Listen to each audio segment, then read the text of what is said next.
Good morning. Good afternoon. Good evening. Welcome to being here. I'm Ariel. I'm Shya. Today's lively episode. Why not have it be lively? Well, of course it'll be lively. We're highlighting our very first book, Working on Yourself Doesn't Work. And the chapter or the idea, change versus transformation. Yeah. So let's first talk a little bit about listening. I love it. Because if we don't, you probably won't get the difference between change and transformation. Particularly if you've listened to our podcasts or are familiar with our work, because you'll fill in with what you know. Well, think you know. You know, recently a friend of ours was coming with us to Hamburg, and she had discussed with her husband and her young son, maybe they want to come along to Hamburg. And then a little later, her son came up to her and said, "Are we still going to Cheeseburger?"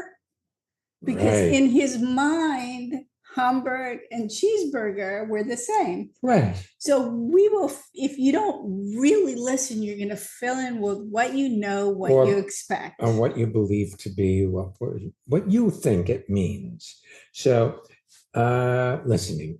Listening is about suspending your internal conversation and actually allowing a person to say what they say without you interrupting in your thoughts. You know, oh, in other words, he means, or, oh, I don't agree with that. See, in true listening isn't about agreeing or disagreeing. It's about hearing what another has to say from their point of view. And by the way, they can't be wrong about their point of view because it's their point of view. So it's about hearing it, not agreeing with it or disagreeing with it, not coming up with better ideas, but actually letting the words come into you rather than pass them through what you already believe to be. Listening, that's what listening is. So now we can talk a little bit about the difference between change, which is the paradigm we were all raised in. This world is a world based in change. Change takes place over time. That's the big thing. It happens incrementally, a little bit at a time. It happens linearly. What else is there about change? For some reason, when we talk about change and it's incremental and it's over time, I often think about it like growing hair. The hair on your head grows incrementally. It happens over time. And even if you get a haircut, it's like it's still change. It's different. It's still growing. More or less, better. It's different. Transformation, on the other hand. Oh, by the way, if you look these things up in a dictionary, change is a synonym for transformation, and transformation is a synonym for change. So we're not defining the proper way to use that word. We're defining how we are using the word so you can identify the phenomena of transformation in your own life. Yes. So transformation is a phenomena that happens when you get into the current moment of your life. That happens, amazingly enough, through listening. Because when you truly listen to what another person says, it takes you out of your thought process, which keeps you in time, and it brings you to the moment. That's the best description I can give you. Now, transformation happens outside of time. It happens in an instant, and it's a shifting of realities that takes place in an instant, in the blink of an eye. In Germany, they like to say the Augenblick, blink of an eye. The other thing about transformation, it's instantaneous. You go from one state to the other. An example. Water at 32 degrees in an instant goes from liquid to solid to ice. He's talking Fahrenheit now, 32 degrees Fahrenheit, Or zero. 0 centigrade. The other thing is that, I know puddles freeze a little at a time, Yep. but I'm talking about a molecule of water. It goes instantaneously from liquid to solid at that temperature. One of the things I love about transformation, change, if I'm trying to change something, change a habit, there's effort involved. I'm always working towards some goal in the future. Yes. And so change is goal oriented. It's getting somewhere, and you never fully get there. It's almost always opposing something. You have the two sides: good, bad, right, wrong, better, worst. You're versed, not versed, worse. And it's, as you say, over time. One of the things I love about this medium of podcasts, but in particular our seminars, as we listen to each other, transformation happens. But it's not happening as a directive. So you don't direct yourself to transform a specific thing, because change happens. It's directed. I need to lose 10 pounds. That's change. Transformation happens. It's instantaneous, and it happens in all aspects of your life at the same time. So it's not about getting somewhere. It's really about being in the current moment. I'm flashing back on early in our career. Yes. I remember we went to London, and a friend of ours wanted us to meet a friend of theirs, and she was going to host a seminar for us. So we went to her house to meet her. And she later told us she opened the door. Oh, I remember this. And she had this experience almost as if her being rushed out to meet us and then went back into herself. And from that moment, she stopped smoking, being addicted to alcohol, like something just shifted in an instant. Now, that shift happens, and then the fallout from it, such as not having an urge for a cigarette or no longer feeling compelled to drink, is something you notice over time. And in retrospect, you see, oh yeah, that happened there. So today, as you're listening, it's entirely possible that things you've been working on, take care of themselves, change, trying to fix, want to make better, just clear up, just in the process of your experiencing your life. But as in this case, I'm not sure that this individual had the idea. She might have, but I'm not sure she had the idea that her drinking or smoking was a bad thing. I'm not sure it was something she was identifying as a project. When you get here, being here, this is part of why the show is called Being Here. When you are here, things you haven't even conceived of as possible or even as problems still sort themselves out, and you have a whole new potential ahead. So there we go. Let's take our first guest. Yes, let's now take our first guest. All right, Sarah, welcome to Being Here, and please tell people where you're zooming in from. Hi, thanks for having me. I'm in Munich, Germany right now. It's so nice to see you. It's really nice to be here. And I had a question in my mind, but you basically talked about it, because the one thing I realized listening to your podcasts and doing your workshops and meeting every now and then is that I'm very based on this thought of achieving goals, of always having a dream I work towards. And that always, implements for me change, or this fact, working on yourself to master something, to lose weight, to, change me. And well, let me ask you a question, my dear. If you were perfect, would you need to change you? No. So, what if you were already perfect exactly as you are?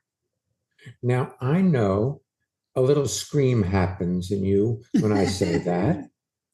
That is But correct. here's the thing.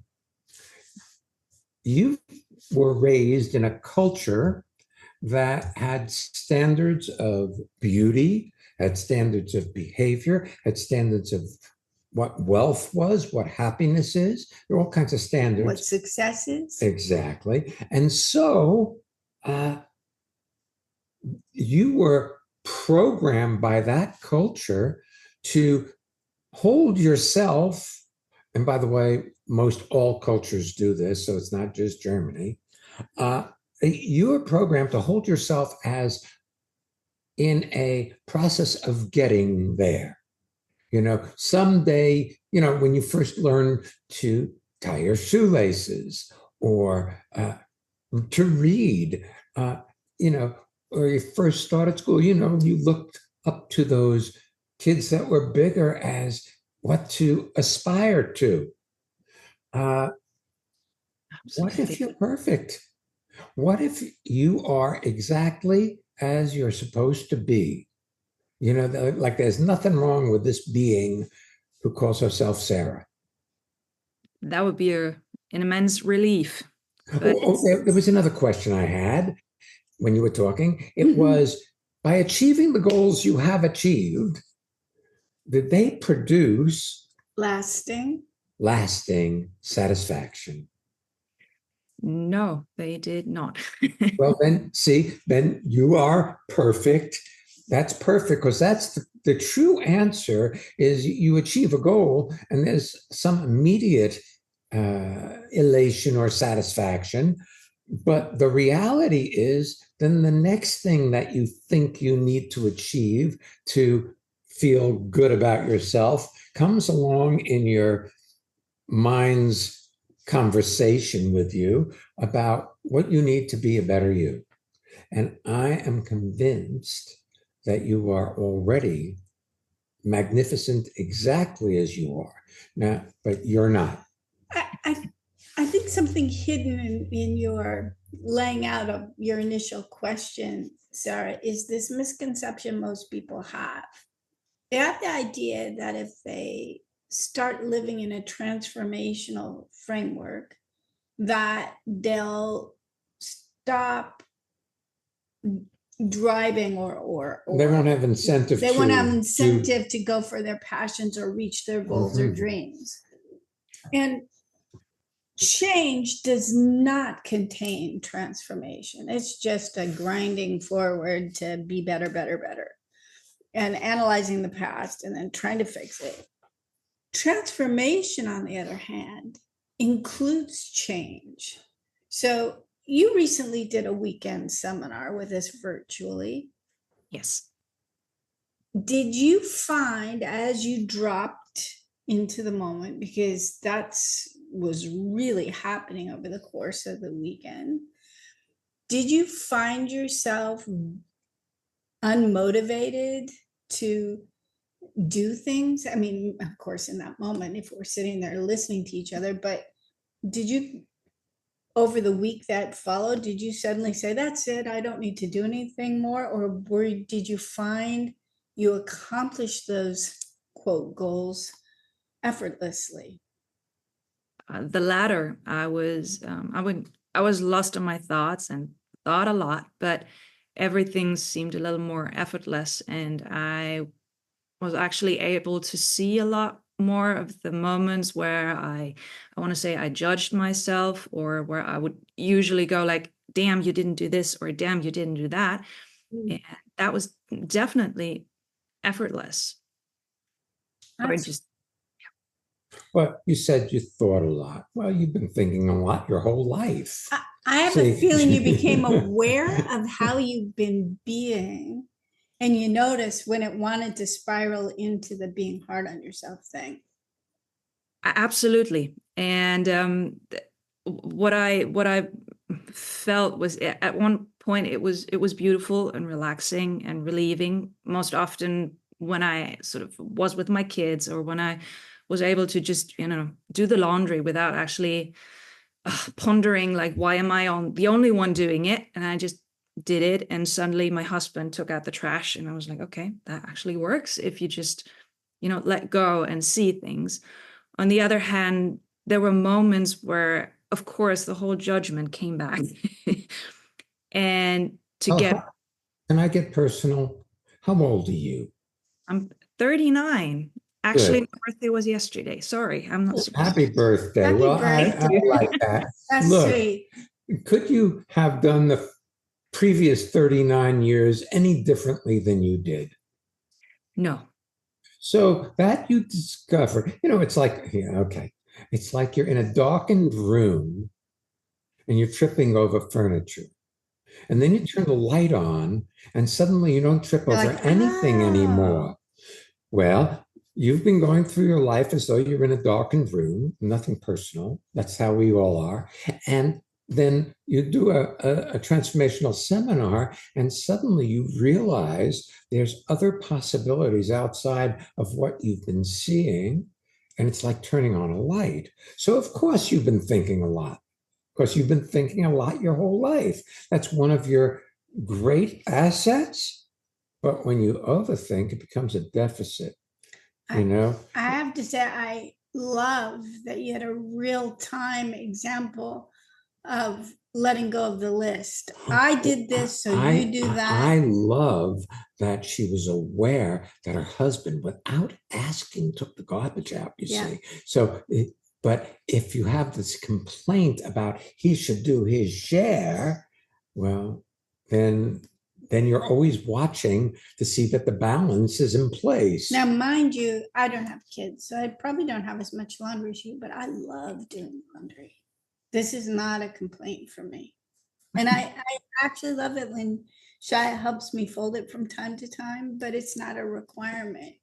But one of the things in that whole change modality is it's your turn, my turn, your turn, my turn. And there's something. Or look, you're interrupting what I'm doing. Yes. See, so today I was doing some gardening. I took a hedge trimmer and I trimmed all of the wild shrubbery around our house, and then I piled it on my little 4-wheel drive machine that I used to work in the woods. And I didn't realize that there was a place on our property that became like a little swamp. And I started to drive through it, and I bogged down. So she came in and said, Ariel, can you help me? I need help pulling the 4-wheel drive out. I'll hook it, but I need you to drive it. And I'm like, I'll be right there. And I was absolutely in the middle of something, but it was so much fun to be able to, I can't even tell you what it was right now. That you were doing. That I was doing. Right. Because I dropped it completely because the request was this glorious request that life was making. I mean, what was also awesome about it was I was waiting for you to bring the Suburban around. I was like, wow, it smells so good out here. I would have missed this. That's right. Well, in any event, I hooked I have chains and things for working in the woods. And so I hooked my little 4-wheel drive vehicle to my Suburban truck, and I backed it out, and Ariel drove it out of the mud. So she felt accomplished. I felt accomplished. The moral of the story is it wasn't okay. It wasn't at sacrifice. I'll help you with your chore. You're right. It was like we work as a team, but it isn't. I do what I do, she does what she does, and everything gets done. And it's not like we're keeping score with each other. I do more than you do, because she definitely does more laundry than I do. Yeah. And I cook more breakfasts and wash up after breakfast. Fun fact, well, semi-fun fact, but always a fun fact for me for some reason. When my grandfather died, my grandma needed help because someone had to show her how to use the washer and dryer because she'd never done it. It always been something that he did, and she did other things. And I always loved that he owned that so completely. She had no clue how to do the washing machine. There's just something neat about that. I don't know why, but it's always tickled me. I haven't trained you in using a chainsaw yet. No, I don't think you will either. I don't have a whole desire though. The beautiful thing was that I didn't realize, or these moments with my husband alone, it was actually my son, and he woke me up really, really early. And usually, of course, I have that eye roll going like, what you want? But I didn't have that. And it was amazing to actually wake up and see him. He had peed in his bed.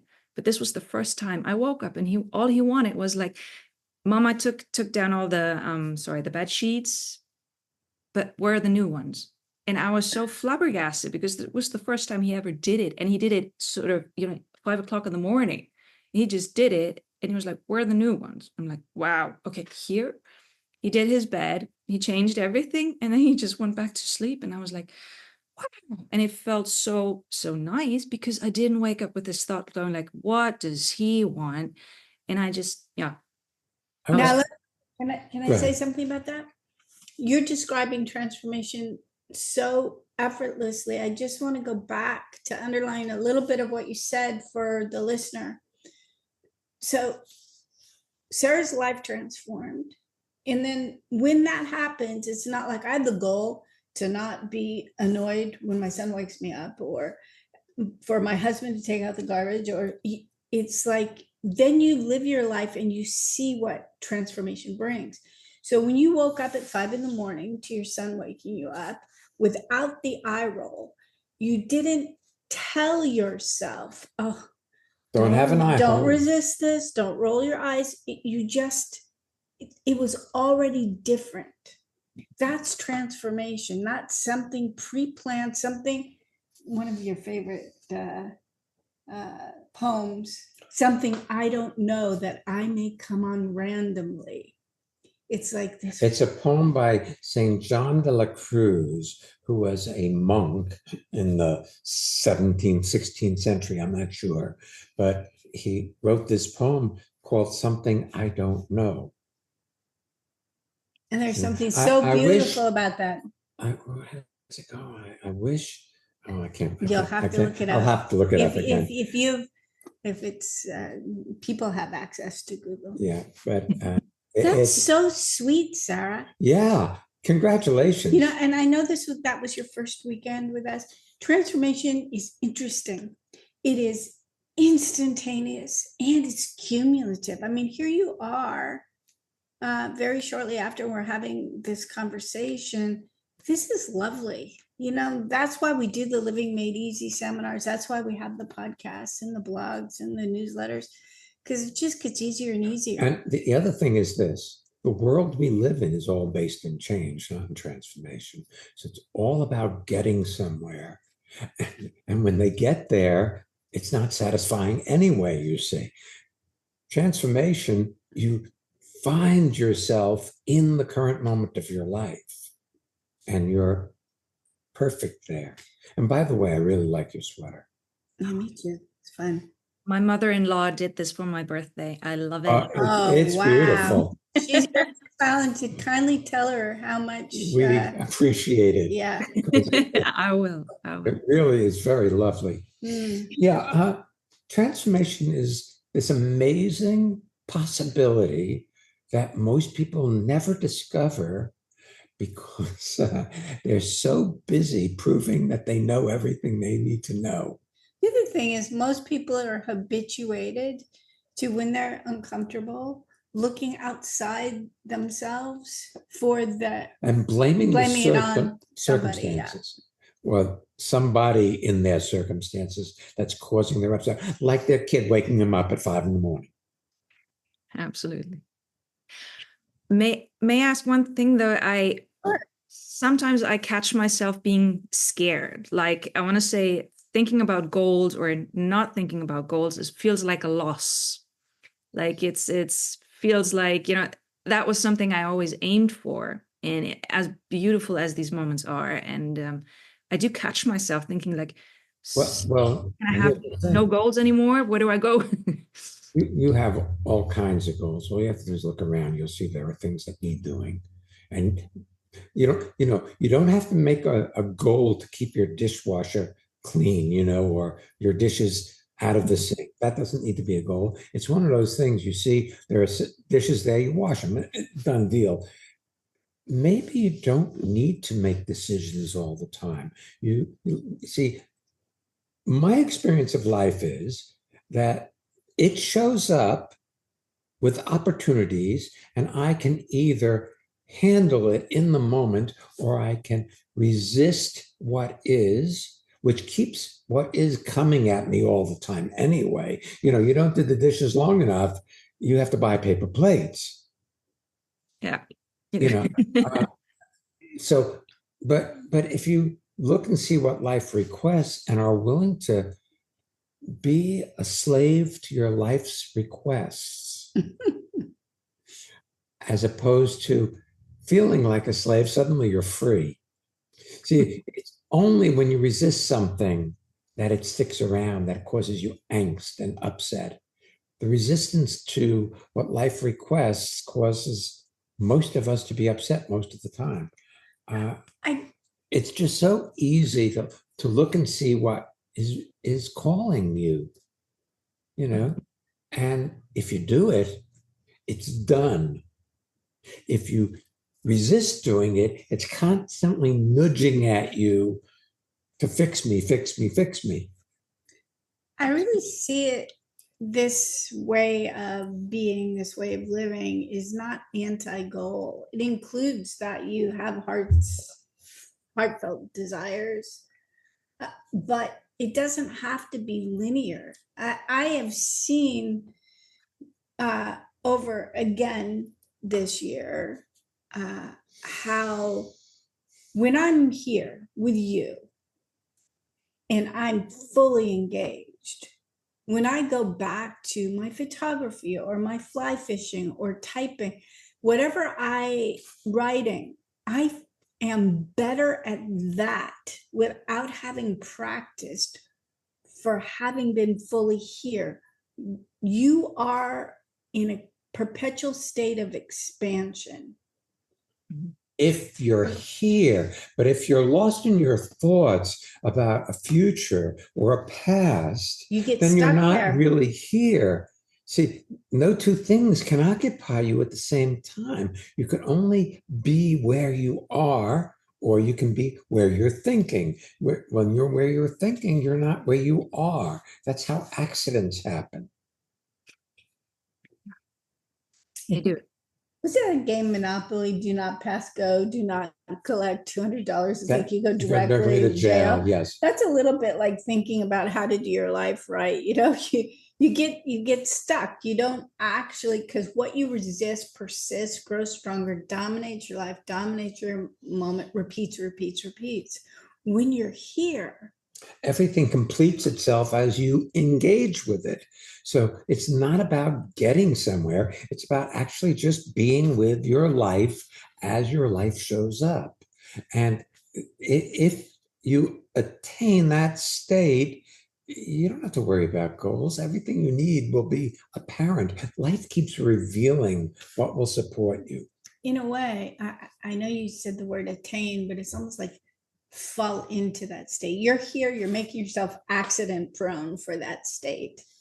And when Ariel said she fly fishes, she is one of the most amazing casters with a fly rod, either a single-handed rod or a two-handed rod, that most of the guides have ever had as a client.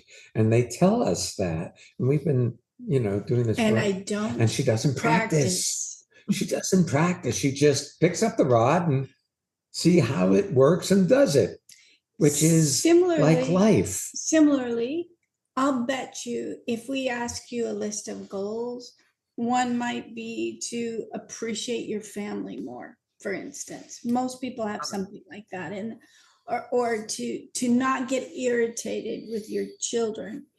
And here it happens spontaneously with both your husband, your son. It's like, isn't that amazing?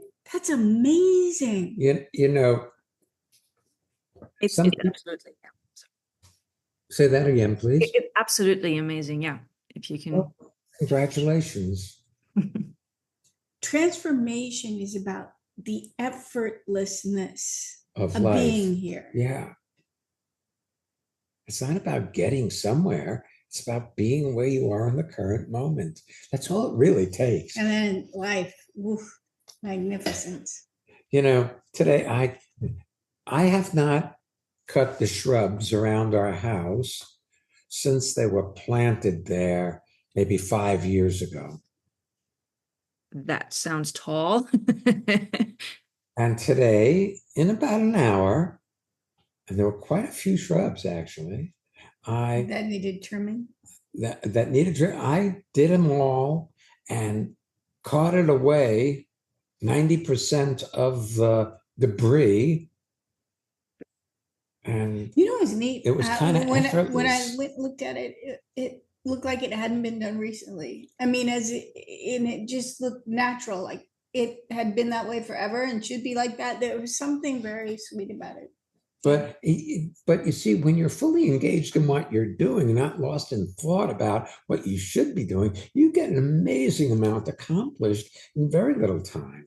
Even though change happens over time, transformation happens in an instant. But if you're here instant to instant, it's really quite magnificent what's possible. It's not about getting somewhere.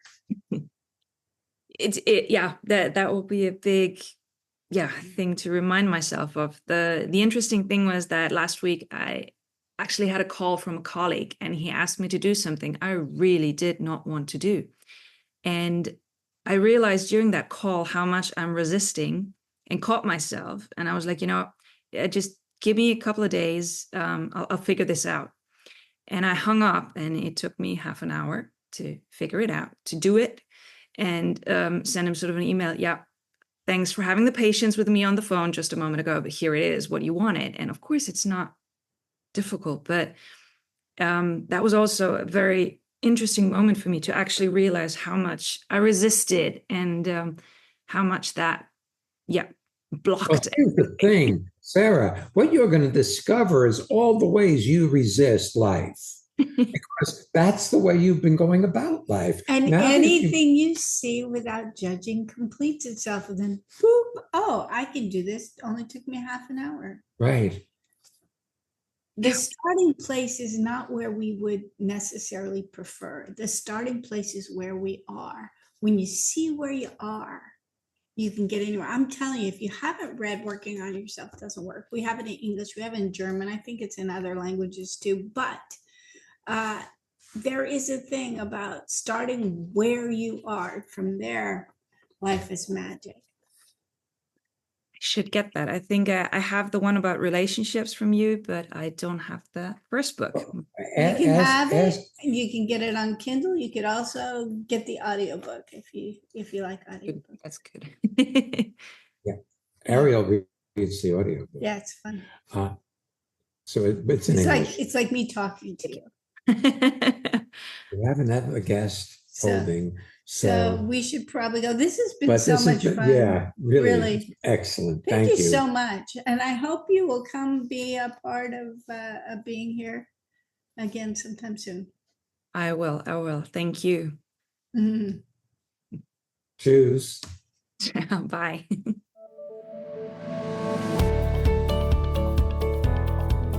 Hey, you want to hear about transformation? Mm-hmm. We've got one of our listeners about to tell you about what's happened in their life out of listening to being here. Hi, I'm Christina in Manhattan, and participating in Ariel and Shya's Living Made Easy seminars have brought brilliance to my life. I have now realized what well-being is. Do you want to have well-being with consistency? Connect with people all over the world from the comfort of your own home at Ariel and Shya's lively interactive Living Made Easy virtual seminars. Join any of their 2-hour online events or take a deep dive into the magic of being you at a virtual weekend seminar. Come on, let's connect. Find out more and register at transformationmadeeasy.com. We have Living Made Easy 2-hour virtual seminars on Monday nights, Saturdays, and one Tuesday a month. You can check the website and register. You can come to any one virtual seminar, come as often as you like. We have a weekend coming up. Well, there's lots of weekends coming up, but the one we're doing a seminar on. Well, it's called Relax into Life, and it's December 7th and 8th. Virtually, so you can come in from anywhere on the planet that you have connectivity. And then in the beginning of the new year, Leap into Life on January 4th and 5th. Again, that's virtual. Yes, Costa Rica 2025. We're all set to go. If you want to join us, you should attend one of these weekend seminars if you haven't done one already in this year. Because that's the prerequisite. Okay, but you can find out all about that on our website, transformationmadeeasy.com. Let's take our next guest. Yes. Miss Susan, welcome to being here. Tell people where you're zooming in from. Hi, guys. This is Susan from Brooklyn, New York. Hi, Hey. Susan. Hey. So lovely to be here. And so my question Yes. Yes. is around prejudices Okay. and how I've been seeing how I've been trying to change people's ideas, because mine are perfect as they are, of course. Of course. That's what. Well, your ideas are prejudices. Uh-huh. You see, but we all have prejudices. They've been given to us growing up in a culture. We take on the thought process of people around us in the time we're learning language. So by the time you're 2 years old and have some language skills, you also have prejudices that have been implanted like carrots in your garden. Now, the challenge is you have a prejudice against prejudice. You think prejudice is bad. So let's play with that for a minute. Do you like baseball? Yes. Are you a Mets fan or a Yankees fan? Recently Mets, because I think they've been winning. Okay, so well, yeah, so you have a okay, so it's like when you root for a team, you're prejudiced toward them. You don't go, oh shoot, I better get rid of that prejudice. Right. And if somebody A prejudice is a conclusion you've reached before you have all the information about the subject matter. So you think, there's other possibilities. If a person has a prejudice, well, look, I would love to be free of prejudice, but I'm not, because it was programmed in there with the language I learned, with the rules of behavior that I learned. You acquire other people's fear, hatred, animosity. it's in your language, Susan, you cannot ever fully get away from it, but you can notice it. And you can include that you have it, and then it loses its power over your life. If you're trying to change it, you're stuck with it. If you include that you have it, you can have it, but not have to operate through it. If you look at language, for example, it would be weird for you to say her or him. You're used to saying him or her. Right. He or she. The he is always first. That's I read a book Right. once. I remember it was a fantasy fiction book where all the men were required to grow long hair and wear snoods, which are the things there that back in whenever the 1800s, where women put their hair in like hair nets, and the men were all required to knit and stay at home, and all the women were the warriors. And so what was fun for me in reading that book was not the book so much itself, but when they were talking about the commander of the army, and even though it was well established that the soldiers were all women, I often was surprised when they'd say, and she led her troops into battle, because my mind was so set up with the expectation that the general is a he, not a she. So it was, And that's a prejudice. that was a prejudice, and it was See, so much you fun may to be challenge talking that. about racial prejudices. Or age prejudices, ageism. Yeah. Which ones are you not talking about that you're referring to? Well, when you mention age prejudice, I noticed this morning when I went to the gym, I was prejudiced against a younger person who was working out, and I thought, oh, I used to be able to do that, but now I wouldn't be able to do that. So I had the idea. So it was like an ageism. Well, was that an observation or was that a prejudice? Because what you just described Was could be observation. observational, like I got to tell you, I'm in my 80s now. And Yeah. so just doing certain things that used to be simple and nothing for me, like jumping over a fence, I don't do Well, that sometimes anymore. we see surfing videos and Shai's like, I couldn't do that now. Uh-huh. Yeah, so that was more observation. So I have a question for you. Yeah. What does answering the one about ageism save you from being honest about? Which one are you that you're avoiding because you're what I think of is two, actually. Okay. So political and racist. Okay, Yes. I got you. Yeah, that are strong. I have ideas in my, about certain racist and political ideas that are strong in me. Mhm. Yes. And so do your parents. True. Where do you think you learned that? See, we learn to be prejudiced from the people that we grew up around. I'm not saying anything bad about your parents either. I believe they're lovely people because you're a lovely person, and you can't be a lovely person if your parents aren't lovely too. Okay. Yep. So Yeah. you learned being a lovely person also, but that doesn't mean you weren't frightened by different. And you're married to a man of Irish descent, Irish Catholic. And, there was the whole Protestant Catholic. And then when people moved to the United States, there was a whole period of time that the Irish were considered a lower class. So it's like there's the prejudices that come with you come from an Italian background. Yes. So there's prejudice against Italians. There's prejudice against Irish. There's prejudice against Jews. There's prejudice against any different culture.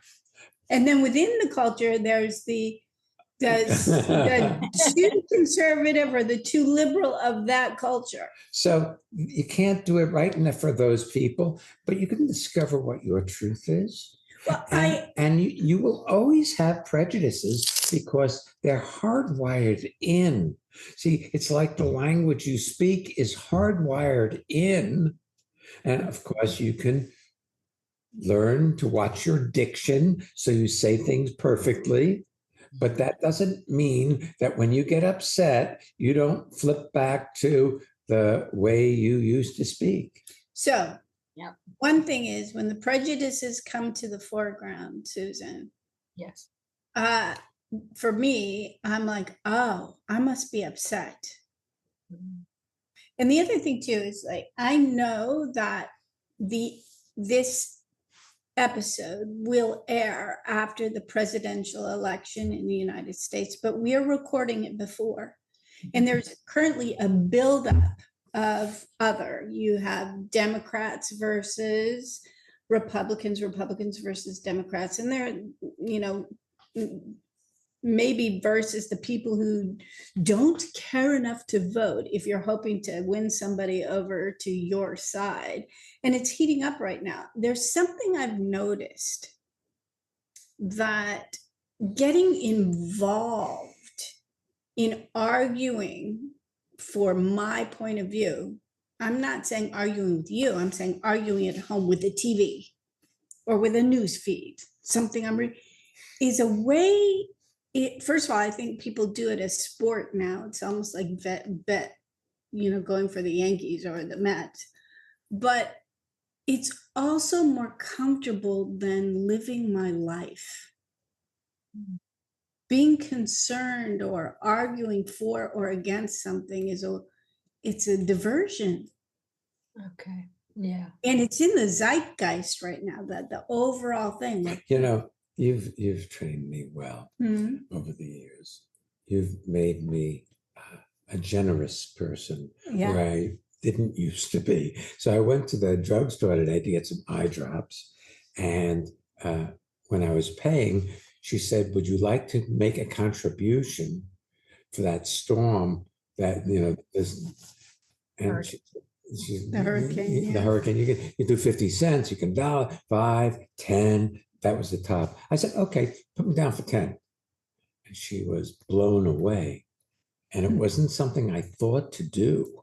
It was like an opportunity to make a difference in a moment that I did not expect, because I didn't expect to give any money towards the relief effort in North Carolina, for instance. But yet, when the opportunity came up, it was such a yes. See, look, Susan, I may have prejudices against people who live in North Carolina because I don't approve or appreciate their prejudices. But that doesn't mean I'm not going to support their well-being. I also think you have your own answer, actually. I recently saw a video that you posted on one of the WhatsApp groups for one of the things we've started to do recently is when people are coming to a seminar, a weekend seminar with us, we open up the possibility to connect with other people who are coming to that seminar in a WhatsApp group, and people share, inspirational moments before they even get to the seminar. And I'm finding it's making the seminar so much richer. And you posted one about one of the things you do is volunteer. You volunteer. And this was an incredible little video of a demonstration at a botanical garden or something like that, of how a seed gets blown. So they did a whole thing for kids with a tube and a fan underneath, and dropping a little scarf wrapped around something to show how a seed gets blown in the air. And there was a little girl who was so excited, and she sounded like she had an Irish accent too. I don't know what her accent was, but she was talking to you and she was so excited to you, explaining what happened. I don't think you cared what her religion was, what her color was, where she came from, who her parents were. You were so excited for her excitement. When you're here, Susan, all of those things drop away into the background. They only come into the foreground when you're disengaged from this moment. Or upset. Mm-hmm. Mm-hmm. Yeah. And yes. you have a prejudice against being upset. Which keeps you upset. When you are upset. When you are upset. Yeah.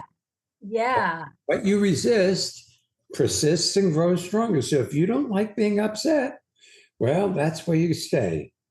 If you don't like fighting, that's what you do. So you don't want to notice when it's happening. You're trying to pretend you're not, because you have a judgment against. When you have prejudice is a judgment against fill in the blank.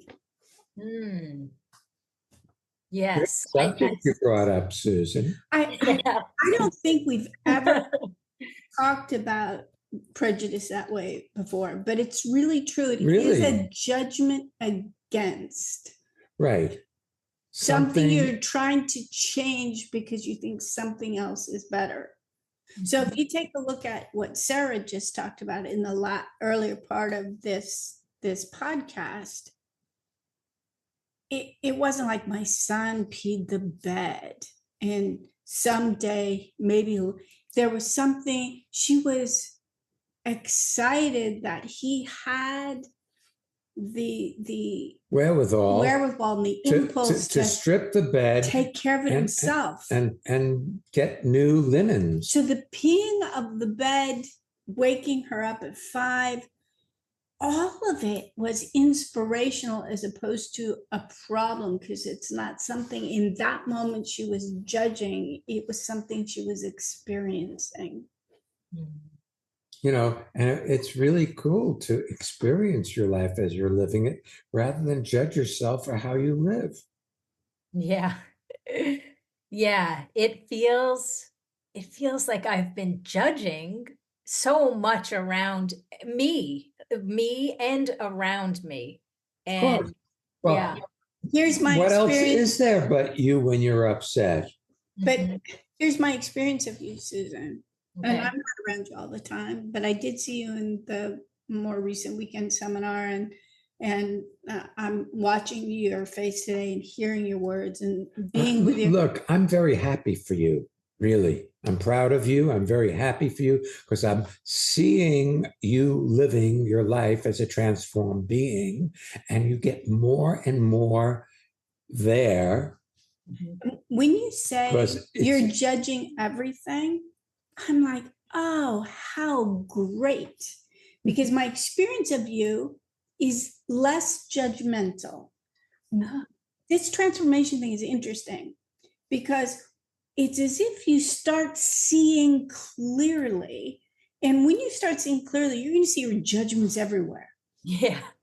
And then if you don't judge seeing them, it's like, whoa. Then they lose their power over you. They lose their influence over you.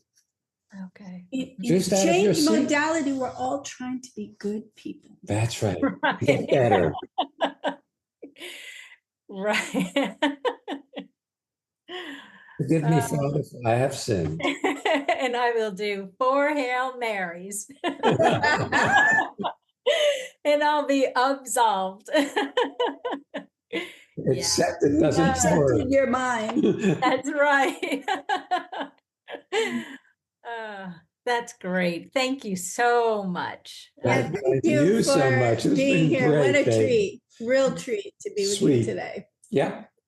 Thank you. This podcast rocks. I'm telling you, share it with your friends. We often say, oh, you can share it with your friends. No, I'm saying share it. If you've listened to this, Sarah and Susan, amazing. I'm sure we're fine too, but I just am so inspired. So feel free to share it with your friends. And if you haven't already subscribed to our newsletter, you are invited. You can find all our courses online. You can sign up at transformationmadeeasy.com. In next week's episode, lighten up. We're already doing that. That was really fun with Susan at the end there. We'll be back next week. So come on back. And don't miss being here.